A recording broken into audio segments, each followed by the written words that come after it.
First time we've had you on since the Mets season ended.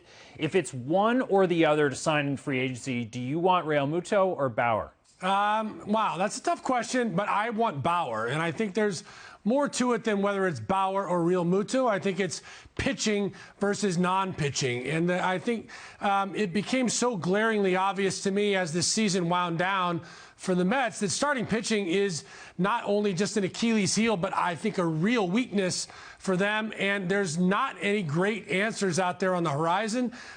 Look, I would like to have JT Realmuto. I think he's a guy that can do a lot behind the plate and add offense, but if their Mets showed you one thing, offense does not win games, does not get you into the playoffs. They led in so many categories offensively over the course of the season.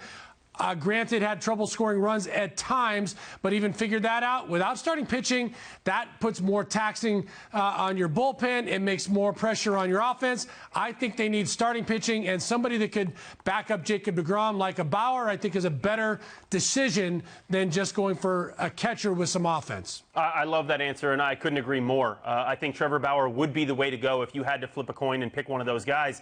And it's for all those reasons, but also you've seen teams come and win with a good defensive catcher who maybe just doesn't hit that well. That is possible. The teams have done that, and they've used that in the playoffs as a blueprint to get pretty darn far. So when you think about that, you don't need to go out and sign the huge contract that it would take to bring in JT Realmuto. You could go out, probably get Bauer, like he's been saying, for that one-year deal. It would be for a lot of money for that 1 year, but hey, you know what? That's okay because you're not committing so long-term to a guy in a position where he could get hurt. And you have him for that year, see what happens. Maybe you can bring him back again, whatever, and you're not stuck to a huge contract at Realmuto. And like I said, you might be able to upgrade other places on the team rather than going and signing that big deal with a semi-young to not really that young catcher.